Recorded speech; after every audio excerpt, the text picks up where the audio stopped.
आइए वो अपने स्थान पर बैठ जाए और एक और भी हम परमेश्वर की महिमा के लिए गाएंगे। Thank you, Jesus. We praise you.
उसमें उसका लहू जो है वो बेशकीमती है, उस लहू में सामर्थ है, उस लहू में चंगाई है, उस लहू में छुटकारा है। यदि वो लहू उसने ना बहाया होता तो आज मैं और आप परमेश्वर के बेटे और बेटी नहीं हो सकते थे। आइए कुछ देर इससे पहले कि हम प्रभु भोज में शामिल हो, हम अपने स्थान पर खड़े हो जाएं, कुछ देर प्रभु की आराधना करेंगे। हालेलुया।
सचमुच में वो जिंदा परमेश्वर है।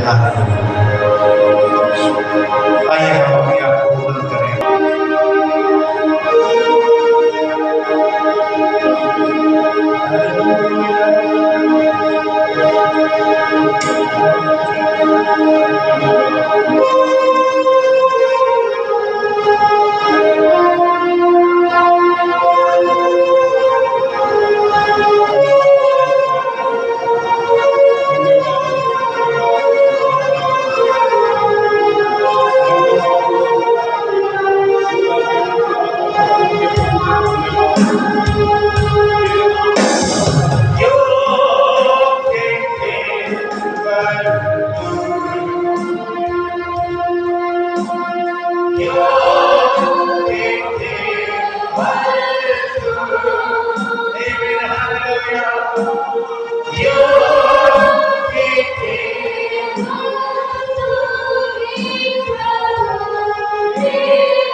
पवित्र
प्रभु को हमारा भरोसा, तू हमारी चट्टान है, तू हमारी विजय है। तूने हमारे लिए मेल बनकर परमेश्वर से हमारा मिलाप करा है। प्रभु हम तुझे धन्यवाद देते हैं, बाकी की आराधना के हिस्से को तेरे हाथों में सौंपते हैं। अपनी मर्जी के अनुसार हमें चला, यीशु के नाम में आमीन। आइए हम सब अपने स्थान पर बैठ जाएं।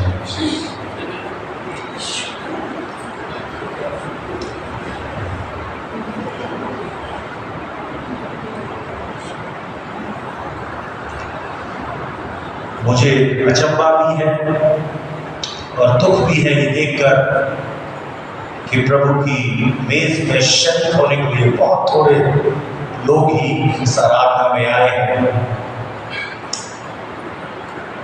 अक्सर मुझसे लोग ये पूछते रहते हैं कि आप प्रभु भोज हमेशा जैसे और चर्चों में होता है, कलीसियाओं में होता है, आप हर महीने क्यों नहीं देते हो? वो देना गलत नहीं है। कुछ लोग महीने में एक बार देते हैं, कुछ 2 महीने में, कुछ 3 महीने में, और कुछ लोग जो है वो समय के हिसाब से प्रभु भोज देते हैं। लेकिन आज का दिन जो है वो ज़्यादातर विश्वासी लोग जो हैं आज की शाम को प्रभु भोज, या जैसे आपने देखा है लॉर्ड सपर, प्रभु का जो अंतिम भोज, इसका मतलब ऐसा नहीं है कि यीशु मसीह ने आज के दिन खाना खाया था, उसके बाद कभी खाना नहीं खाया, ऐसा नहीं है। लेकिन ये फसह खाना था। आइए हम थोड़ा सा, इससे पहले कि प्रभु की मेज में शरीक हो, हम थोड़ा सा वचन निकालेंगे लूका यीशु समाचार, कुछ चीज़ों को लूका यीशु समाचार उसका 22 अध्याय और उसकी 14 आयत से मैं पढ़ दूंगा, आप सब बैठे रहे। जब घड़ी आ पहुंची तो प्रेरितों के साथ, जल्दी निकालो लूका 22:14। जब घड़ी आ पहुंची तो वो प्रेरितों के साथ भोजन करने बैठा और उसने उनसे कहा, मुझे बड़ी लालसा थी कि दुख भोगने से पहले ये फसह तुम्हारे साथ खाऊं, क्योंकि मैं तुमसे कहता हूं कि जब तक वो परमेश्वर के राज में पूरा ना हो तब तक मैं उसे कभी ना खाऊंगा। यहां पर ये जो फसह है, यहां 22 अध्याय की अगर आप पहली आयत से पढ़े तो वहां लिखा है, अख़मीरी रोटी का पर्व त्योहार जो फसह कहलाता था निकट था। ये फसह जो है एक त्योहार इस्राएली लोग मनाया करते थे। इसकी शुरुआत हुई है कि जब परमेश्वर इस्राएलियों को गुलामी से बाहर निकाल कर ला रहा था, तो बहुत सारी विपत्तियां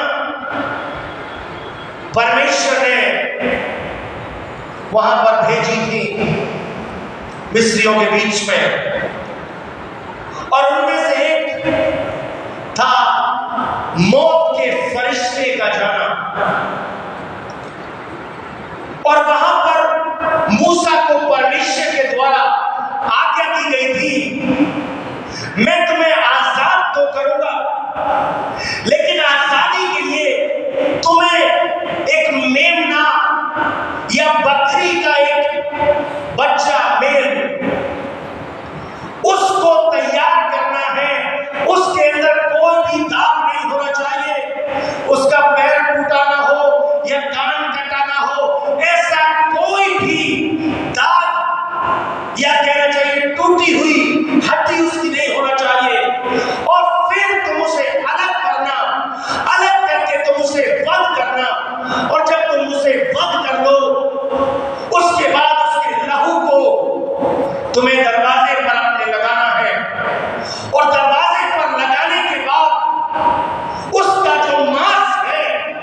उसे तुम्हें खाना होगा। ये कहानी जो है कूच की किताब उसका 14 अध्याय में आप घर जाकर पढ़ सकते हैं। जो पहला फसह था जो परमेश्वर के द्वारा दिया गया था, और परमेश्वर ने साफ कहा था ये लहू जो है जब तुम अपने दरवाजे के ऊपर लगाओगे फिर मौत का फरिश्ता मैं भेजूंगा, और जिसके दरवाजे पर इस मेमने का लहू जिसे तुमने वध किया है, जिसे तुमने संभाल के रखा है, जिसमें कोई दोष नहीं है, जिसकी चमड़ी ठीक है, जिसका शरीर सही है, उसी का वध हो सकता है और उसके लहू को तुम्हें अपने दरवाजे पर लगाना होगा। और फिर मौत का फरिश्ता तुम्हारे बीच में आएगा, और जिस किसी के घर पर या चौखट पर लहू लगा हुआ मिलेगा, मौत का फरिश्ता जो है उसे बख्श देगा, उसे नहीं मारेगा, वहां से वो गुजर जाएगा। लेकिन जिसके भी दरवाजे पर, जिस घर पर वो लहू नहीं मिला, उसका पहलौठा, जो पहला बेटा हो या पहला जानवर हो या जो मर्जी हो, पहलौठे को वो मौत का फरिश्ता क्या करेगा? मार देगा। फिर हम देखते हैं ये जो फसह है, ये जो पर्व है अख़मीरी रोटी का, जिसे फसह कहते हैं, ये इस बात का चिन्ह है कि परमेश्वर ने अपने लोगों को गुलामी से आजाद किया है। हालेलुया।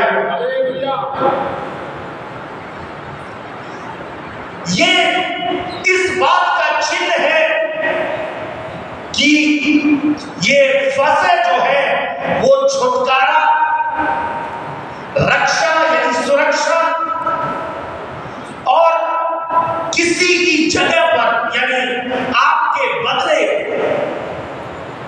जिसे कहना चाहिए आपकी जगह पर एक मेमना जो इस्राएल का पहलौठा है, उसकी जगह पर मेमना, इससे पहले इस्राएली लोगों के पहलौठे मर जाएं, उन्हें मेमने को कुर्बान करना पड़ा, यानी उसकी जगह पर। ये इस बात का प्रतीक है, चिन्ह है, फसह जो है छुटकारे का, सुरक्षा का, और आपके बदले किसी और का लहू, उसका ये प्रतीक है। देखो 15वीं आयत जो हमने पढ़ी है, यहां पर लिखा है जब घड़ी आ पहुंची 14वीं आयत में, तो वो यानी यीशु मसीह अपने प्रेरितों के साथ भोजन करने बैठा। ये फसह खाने के लिए भोजन तो उसने बहुत, जब जी उठा उसके बाद भी उसने भोजन किया, मछली के साथ रोटी खाई। यानी ये जो फसह थी, ये साल में एक बार खाया जाता था, क्योंकि ये उनकी आजादी का त्योहार था, उनके छुटकारे का त्योहार था, उनके बचाव का ये त्योहार वो लोग मनाते थे। अब 15वीं आयत में लिखा है, और उसने यानी यीशु ने उनसे कहा, किससे? प्रेरितों से। हेलो, मुझे बड़ी लालसा थी, यीशु मसीह कह रहा है, मेरी ये बड़ी इच्छा थी, मैं कई वर्षों से ये इच्छा कर रहा था कि दुख भोगने से पहले ये फसह मैं तुम्हारे साथ खाऊं। इसका अर्थ ये नहीं है कि यीशु मसीह पहली बार ये फसह खा रहा है, क्योंकि वो एक अच्छा यहूदी था, इसलिए अगर मान लो 3 साल का बच्चा अगर होश में, उसे मालूम है, तो लगभग 30 फसे खा रहा था। लेकिन वो जो 30 साल उसने जो फसे खाई है, उसमें और इस फसे में एक अंतर है। वो अंतर ये है मेरे अजीजों, क्योंकि जो बादशाह, जो पुरानी व्यवस्था परमेश्वर ने अपने लोगों के साथ बांधी थी, अब यीशु मसीह उसे पूरा करके एक नई व्यवस्था, एक नई बादशाह अपने लोगों के साथ वो बांधने जा रहा है। इसलिए वो कहता है, ये मेरी इच्छा है कि ये फसे मैं तुम्हारे साथ खाऊं। अब फिर इस फसे का महत्व क्या है, क्या इतना इसमें खास है कि यीशु मसीह अपने चेलों से कहता है, मुझे ये फसे तुम्हारे साथ खाने की मैं इंतजार कर रहा था, मेरी इच्छा थी।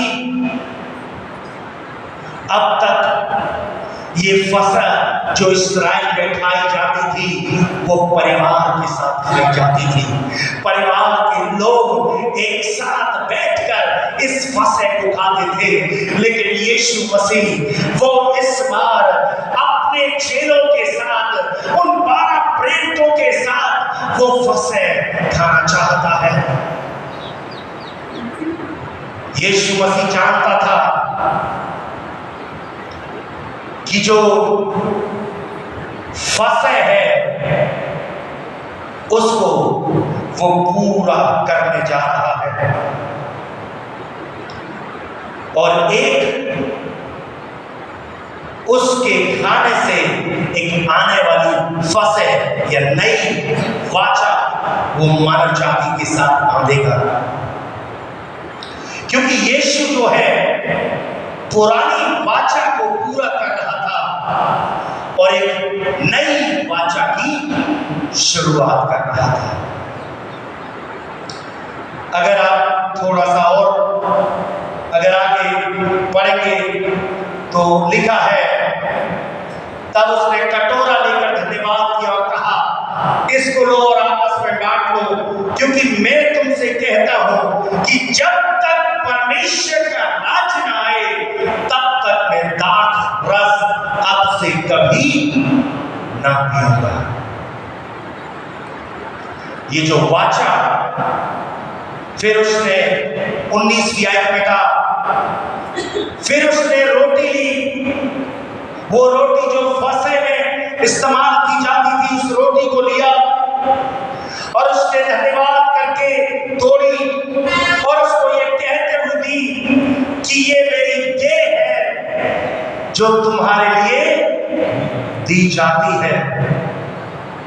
ये जो मेमना आज वध किया गया है, जिसकी वजह से परमेश्वर तुम्हारी रक्षा कर रहा है, जिसका लहू तुम दरवाजे पर लगाते हो, जिसका ये चिन्ह है कि परमेश्वर ने तुम्हारा छुटकारा किया है।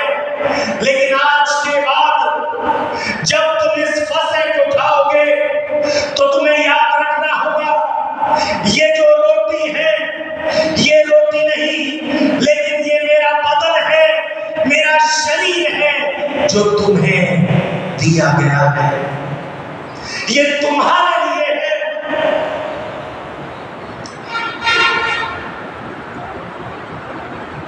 और मेरे स्मरण के लिए यही किया करो। इसी रीति से उसने ब्याह के बाद कटोरा भी ये कहते हुए दिया कि ये कटोरा मेरे उस लहू में जो तुम्हारे लिए बहाया जाता है, नई वाचा है। ये लहू अब जब ये लहू जब बहाया जाएगा और जो कोई प्रभु यीशु को ग्रहण करेगा तो उसका लहू, बाइबल में लिखा है, उसकी मोहर जो है उसके लहू से आपके ऊपर लगा दी जाती है, ताकि आप परमेश्वर के आने वाले दंड से या आने वाली सजा से आपको बचाया जाए। इसकी शुरुआत तो हजारों साल पहले हुई थी, लेकिन प्रभु यीशु मसीह ने लगभग 2000 साल पहले ये जो फसह जो मूसा के द्वारा परमेश्वर ने दिया था, उस पुरानी वाचा को यीशु मसीह ने पूरा कर दिया और साथ के साथ उसने एक नई वाचा अपने लोगों के लिए दे दी है। आइए एक वचन हम निकालेंगे, पहला कुरिन्थी 11 अध्याय। सुप्रीम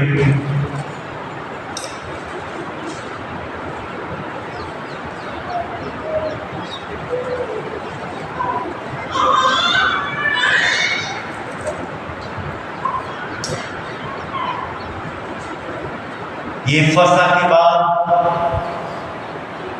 पौलुस ने कुरिन्थियों की कलीसिया को ये संदेश दिया और ये संदेश इस प्रकार से है। पौलुस कहता है, क्योंकि ये बात मुझे प्रभु से पहुंची और मैंने तुम्हें भी पहुंचा दी कि प्रभु यीशु जिस रात को पकड़वाया गया, रोटी ली और धन्यवाद करके उसे तोड़ी और कहा कि ये मेरी देह है जो तुम्हारे लिए है, मेरे याद के लिए तुम यही किया करना। अब जब तुम कभी भी फसह खाओगे तो तुम्हें याद रखना होगा कि यीशु ने अपने प्राणों का बलिदान मानव जाति के लिए, इस संसार के लिए कर दिया। और इसलिए अगर तुम्हें परमेश्वर के दंड से बचना है, यदि तुम्हें परमेश्वर की सजा से बचना है, तो जैसे तुम मेमने का मांस खाते थे, अब तुम्हें यीशु के बदन को इस रोटी के स्वरूप में खाना होगा। ये तब तुम्हारी क्या करेगा? सुरक्षा करेगा। ये तुम्हारी न केवल सुरक्षा करेगा, इसके साथ वायदे भी परमेश्वर ने हमें दिए हैं। यहां पर लिखा है, इसी रीत से उसने ब्यारी के पीछे कटोरा भी लिया और कहा, ये कटोरा मेरे लहू में नई वाचा है, जब कभी पियो तो मेरे स्मरण के लिए यही किया करो। यानी यीशु मसीह ने कहा, पौलुस जानता था कलीसिया को, वो समझाना चाहता है कि ये जब कटोरे में से तुम पीते हो, ये भले ही दाख का रस है, ये भले ही रस है, लेकिन जब ये प्रभु की मेज पर है तो ये एक लहू है और उस लहू को तुम्हें पीना होगा, क्योंकि जब तुम पियोगे तो ये लहू तुम्हारी सुरक्षा करेगा, ये लहू तुम्हें बचाएगा। जैसे इस्राएलियों को वो मेमने का लहू बचाता था, वैसे ये लहू जो है वो तुम्हें भी बचाएगा। लेकिन एक और चीज यहां पर पौलुस कहता है, जब कभी तुम ये रोटी खाते और इस कटोरे में से पीते हो तो प्रभु की मृत्यु को जब तक वो ना आए प्रचार करते हो। प्रभु यीशु मसीह ने जो परमेश्वर होते हुए, वो राजाओं का राजा होते हुए मानव जाति के लिए, आपके और मेरे लिए वो संसार में आया और मनुष्य के रूप को लेकर आया और लगभग 33-33.5 साल वो इस पृथ्वी पर रहा और उसने केवल इसलिए वो रहा, इसलिए वो जीता रहा कि वो मरे ताकि मैं और आप जीवन पा सके। उसने कलवरी क्रूस पर अपने प्राण का बलिदान दे दिया। और न केवल उसने आपकी और मेरी जगह उसने उस सजा को लिया, लेकिन उसने तीसरे दिन मुर्दों में से जी उठकर ये वायदा भी किया, जैसे मैं जी उठा हूं वैसे तुम भी जी उठोगे, क्योंकि मृत्यु तुम पर प्रभुता नहीं कर पाएगी। फिर उसका पौलुस कहता है, हे मृत्यु तेरा डंक कहाँ रहा? परमेश्वर ने ये वायदे जो है अपने लोगों के साथ किए हैं। लेकिन इससे पहले कि हम प्रभु की मेज में शरीक हो, पौलुस एक और चीज यहां पर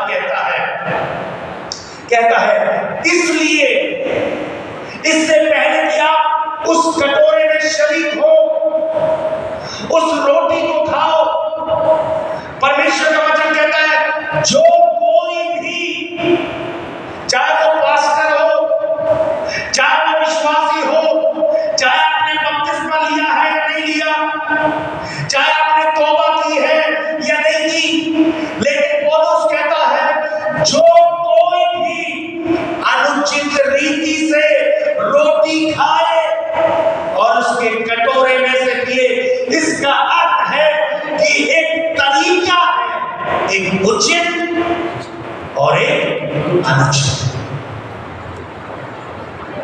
पौलुस कहता है यदि तुमने उचित तरीके से, सही तरीके से उस रोटी को खाओगे तो तुम्हारे लिए ठीक है। एक उदाहरण देता हूं। यीशु मसीह ने कहा तुम जब अपनी भेंट को मेरे वेदी के पास लाओ, अपने दशमांश और भेंट को जब तुम लेकर आओ और तुम्हें याद आए कि तुम्हारे मन में किसी के लिए कुछ बुरा है, कड़वाहट है, तो अपनी भेंट को वहीं छोड़ दे और पहले उससे जाकर मेल कर, क्योंकि अगर तू मेल नहीं करेगा तो ये तेरी भेंट स्वीकार करेगी। जब भेंट परमेश्वर स्वीकार नहीं कर रहा, आपके दिल में अगर कोई भी ऐसी चीज है जिसे परमेश्वर पसंद नहीं करता, तो मेरे अजीजों, परमेश्वर चाहता है उसे हमें त्यागना है। अगर हमारी सलाह नहीं है किसी के साथ, हमारी किसी के साथ अगर कोई बैर है, तो परमेश्वर चाहता है उस बैर को छोड़ो और क्या करो, पहले सलाह करो। क्योंकि पौलुस कहता है यदि कोई भी, चाहे कोई विश्वासी है, प्रचारक है, बेटा बेटी, आदमी औरत, यदि कोई भी अनुचित रीति से इस प्रभु के कटोरे से पिए या उसकी रोटी खाए, तो वो प्रभु की देह और लहू दोनों का अपराधी होगा। यानी अगर उचित तरीके से, अब ये आपको जांचना है, आपके मन में किसी के प्रति कोई कड़वाहट तो नहीं है, ये आपको जांचना है कहीं आपका जीवन परमेश्वर के हिसाब से चल रहा है या नहीं चल रहा, आपका मसीही जीवन कैसा है। लिखा है अगर अनुचित रीति से कोई इस रोटी से खाएगा या कटोरे से पिएगा, तो वो लहू और देह दोनों का अपराधी होगा, यानी उसे सजा जरूर मिलेगी। पौलुस कलीसिया को, कुरिन्थ की कलीसिया को लिखता है इसलिए मनुष्य अपने आप को जांचे।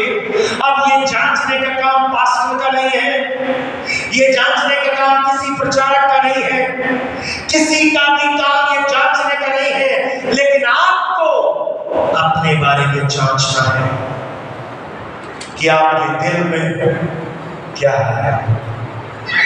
यदि पौलुस कहता है मनुष्य अपने आप को जांच ले, और इसी रीति से, इसका मतलब जब आप सही रीति से इस कटोरे में से खाए और इस कटोरे से पिए और इस रोटी में से खाए, ध्यान से सुने, क्योंकि जो कोई खाते या पीते प्रभु की देह को ना पहचाने, वो इस खाने और पीने से अपने ऊपर दंड लाता है।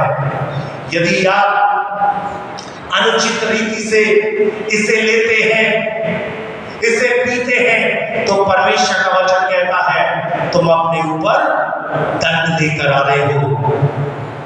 इसी कारण विश्वासी लोगों, ये वचन जो है अविश्वासियों के लिए नहीं है, ये वचन किसी अन्य जाति के लिए नहीं है, ये वचन विश्वासियों के लिए है। ये विश्वासी वो है जिन्होंने तौबा किया है, जिन्होंने बपतिस्मा लिया और उसके बावजूद भी ये गलत तरीके से परमेश्वर की मेज में शरीक हो रहे हैं। और परमेश्वर का वचन कहता है क्योंकि तुम गलत तरीके से इसमें शरीक हो रहे हो, इस कारण तुम में बहुत निर्बल है, रोगी है और बहुत सारे मर भी गए, सो भी गए। यदि हम अपने आप को जांचते तो दंड ना पाते। कई बार मेरे चीजों, इस फोन को बंद कर लीजिए। कई बार हम इस मेज में शरीक तो होते हैं, लेकिन हम ये भूल जाते हैं कि अगर तरीका गलत है तो उससे आप अपने ऊपर बीमारी ला रहे हो, निर्बलता ला रहे हो और मौत भी उसके करीब जा रहे हो। इसलिए आपको जानना है, जांचना है अपने आप को। ये मेरा काम नहीं है, ये आपका काम है। यदि आप गलत तरीके से, आपके दिल में बहुत सारी कड़वाहट है, आप धोखा देते हैं, आप हर चीज करते हैं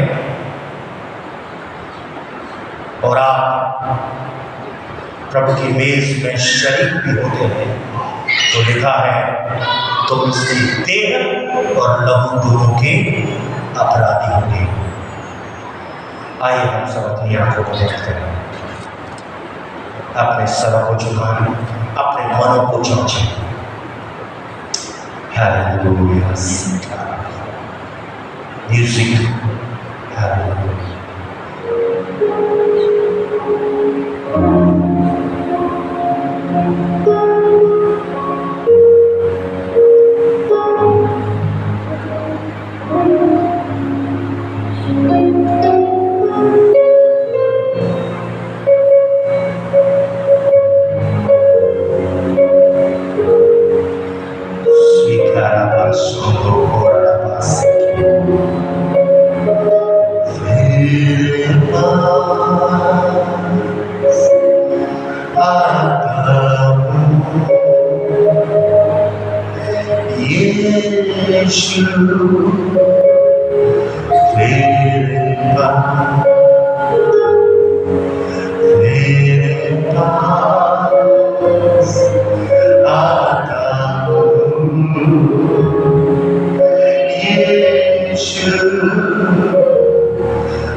Thank you, Jesus. We praise you. Bible में लिखा है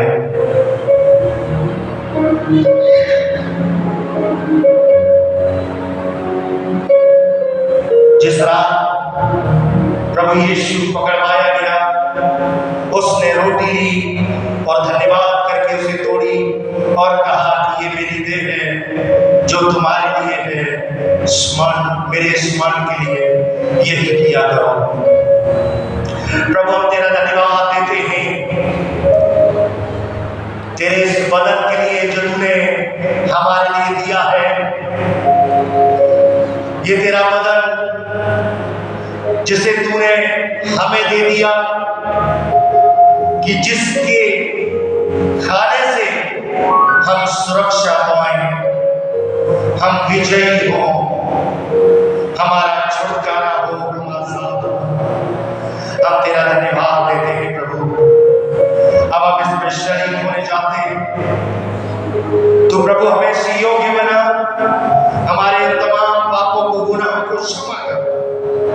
प्रभु हम इस तेरी बदन को खा सके, इसमें शरीक हो सके। यीशु के नाम आमीन। जो भी जैसे अभी हमने सुना, लिखा है आपको अपने आप को जांचना है। आपको हम नहीं रोकेंगे। जो लेना चाहे आप अपना हाथ उठाकर रखें और सुप्रीता के पास आइए और आप इसे अभी ना खाएं, हम सब एक साथ खाएंगे। जो इसमें शरीक होना चाहते हैं अपने हाथ को उठाकर रखें। जो इसमें शरीक होना चाहते हैं आपको अपने आप को जांचना है। Hallelujah.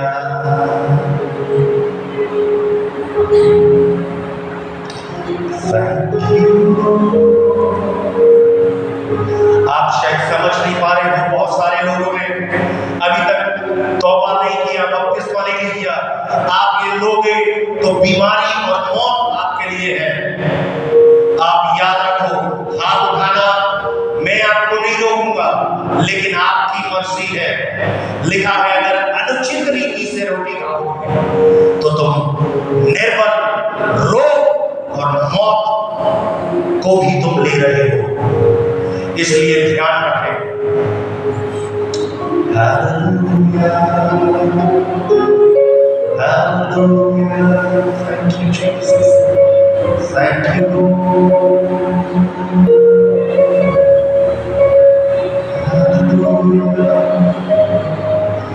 Thank you, Jesus. Thank you, Lord. Hallelujah.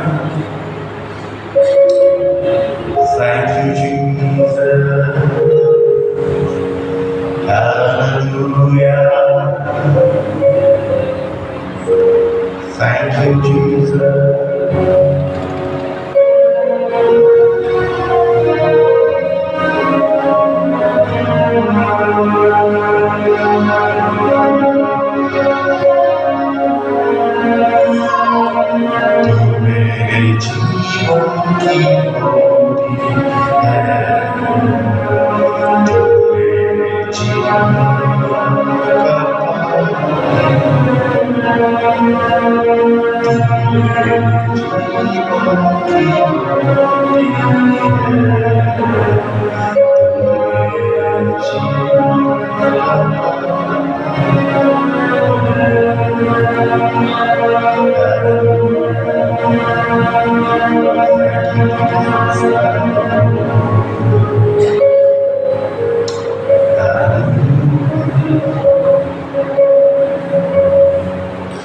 यदि कोई रह गया है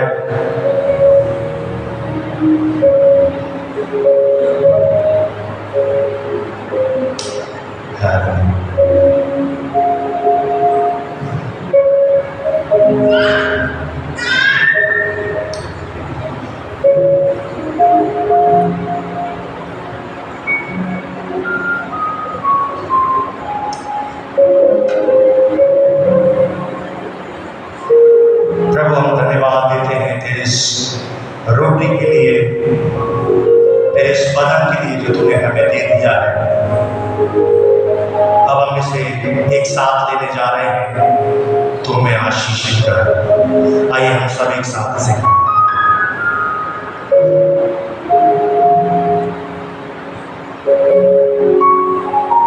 हम सब अपनी आंखों को बंद रखें, अपने सर को झुकाए रहें।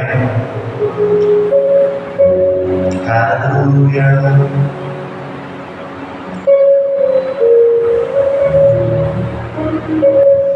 तेरा लहू बड़ा कीमती है, तेरा लहू बड़ा कीमती है, तेरा लहू बड़ा कीमती है प्रभु, तेरा लहू बड़ा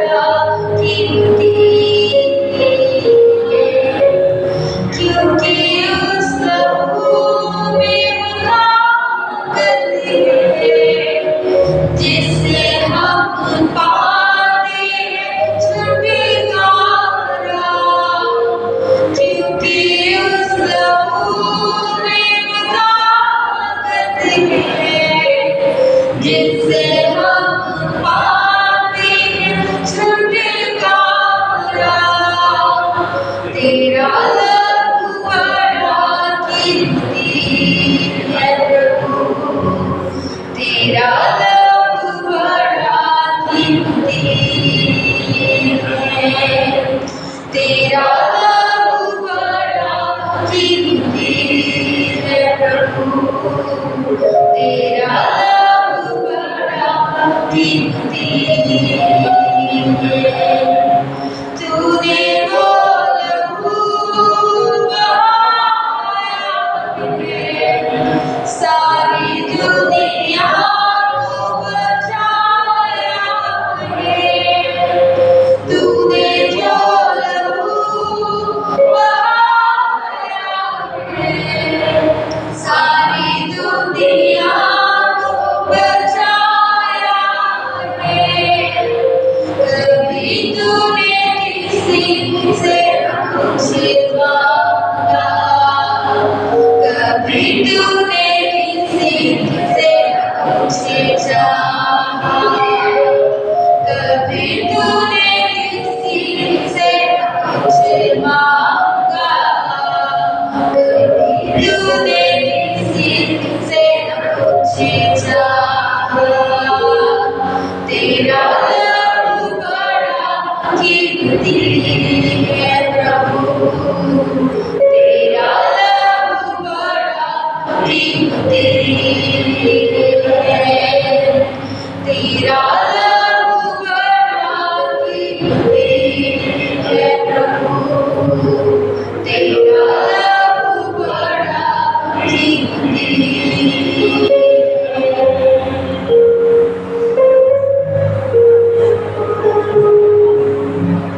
वचन में लिखा है,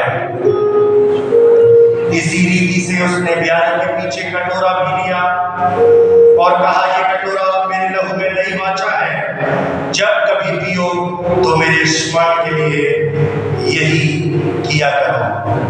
प्रभु हम तेरा धन्यवाद देते हैं इस कटोरे के लिए पिता परमेश्वर, कि प्रभु तूने अपना लहू मानव जाति के लिए बहाया और प्रभु तूने इसे हमें दिया है ताकि प्रभु हम इसे पिए और परमेश्वर के उस वायदे को प्रभु जो तूने अपने लोगों से किया है उसको पूरा कर सके। प्रभु ये लहू जब हम लेते हैं, हमारे जीवन में से हर एक बंधन से तू हमें आजाद कर, हर एक उस ऐसी चीज से जो हमें बांध कर रखती है प्रभु उसे आजाद कर। पिता परमेश्वर इस पर तेरी बरकत हो, यीशु के नाम में।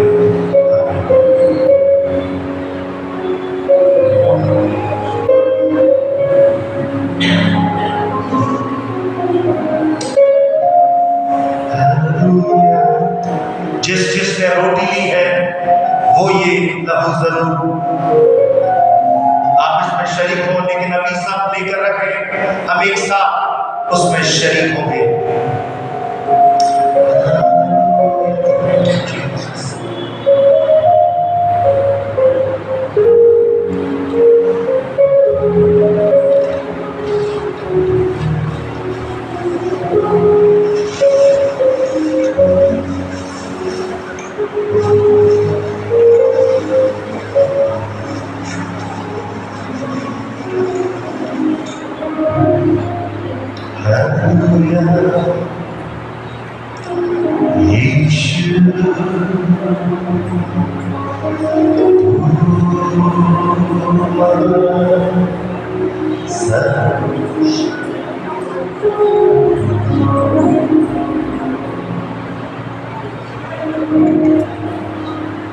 Hallelujah. Thank you, Jesus. We praise your name.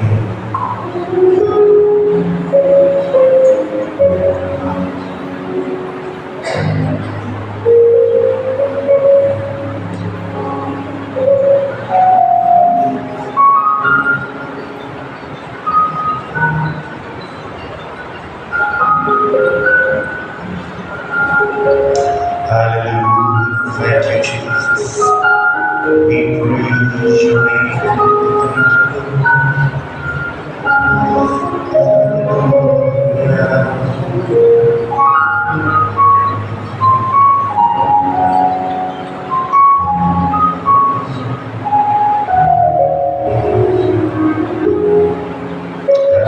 Hallelujah.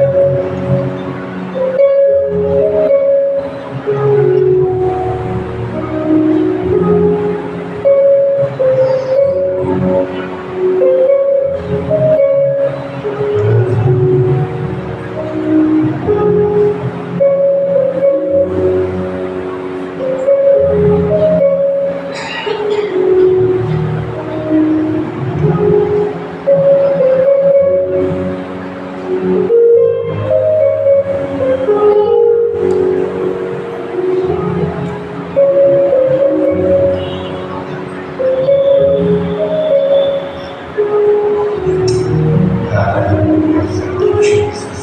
We praise your name. Hallelujah.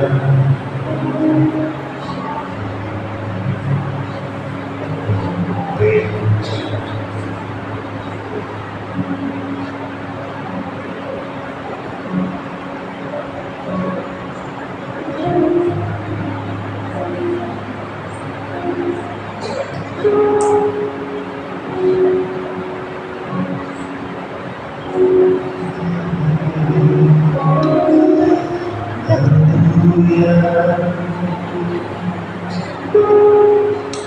Thank you, Jesus. Hallelujah. We praise your name. Hallelujah. Thank you, Jesus. Hallelujah.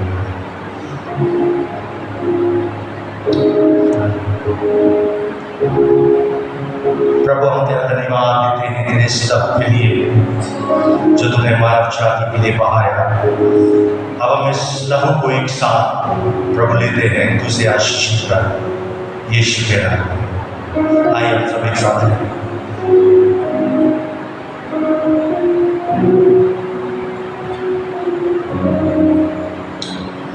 अभी भी ये रोटी और ये प्याला भरा हुआ है, जिसका अर्थ ये है कि अभी संसार में बहुत सारे ऐसे लोग हैं जिन्होंने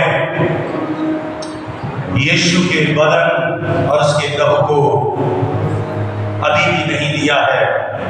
हमें तैयार होना है। वो लोग जो इसमें शरीक नहीं हुए, ताकि प्रभु के उस बदन को और उस लहू को हम ले सकें और उसकी मेज में हम शरीक हो सकें। आइए गीत हम परमेश्वर की महिमा के लिए गाएंगे। हम सब अपने स्थान पर खड़े हो जाएं।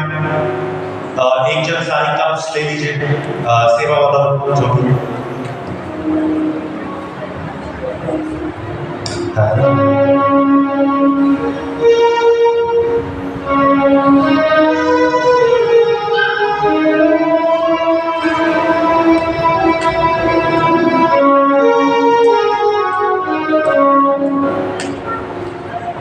Hallelujah. Thank you, Jesus.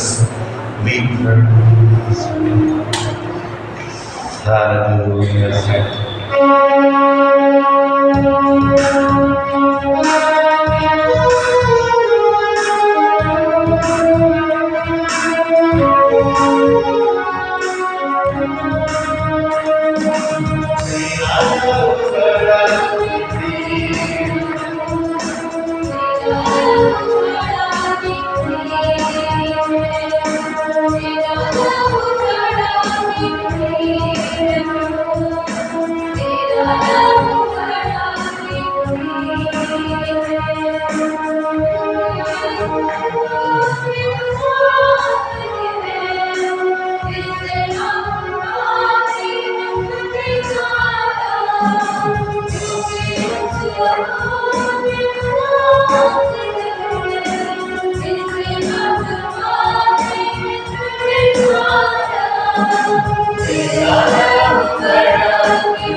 तेरी इस मेज के लिए जो इस बात का प्रतीक है तेरे लहू के द्वारा और तेरे बदन के द्वारा हम आजाद हैं। और प्रभु जी तूने हमें पाप की गुलामी से आजाद किया, हमारे मस्तिष्क पर तेरे लहू की मोहर तूने लगा दी है। सचमुच में कितना प्रेम तूने किया कि तू स्वर्ग का तख्त छोड़कर इस पृथ्वी पर आ गया, दास को स्वरूप लिया और कलवरी क्रूस पर मृत्यु को सहा। तूने हमसे कितना प्यार किया प्रभु, हम तेरे इस प्यार के लिए तेरा धन्यवाद देते हैं और केवल शुक्रिया कहते हैं। तूने हमसे प्यार किया उसके लिए तेरा धन्यवाद यीशु के नाम। अब परमेश्वर पिता का प्रेम, प्रभु यीशु मसीह का अनुग्रह, पवित्र आत्मा की सहभागिता और संगति अब से लेकर हमेशा तक हम सबके साथ होती रहे। आमीन। सब कुछ मसीह की ध्यान से सुने। कल गुड फ्राइडे की आराधना सुबह दोपहर 12 बजे से होगी। लेट आने वाले आप लोग थोड़ा समय पर आए क्योंकि आज फिर भी थोड़ा सा लेट हो गए हैं, लेकिन मैं हमेशा समय पर शुरू करूंगा और समय पर ही स्टार्ट करूंगा। अगर कोई भी ऐसे हैं जो प्रभु भोज नहीं ले पाए हैं और वो लेना चाहते हैं तो आप सिस्टर सुफ्रीक से मिले, सब कुछ एक दूसरे से मिले। प्रभु आपको सबको आशीष दे।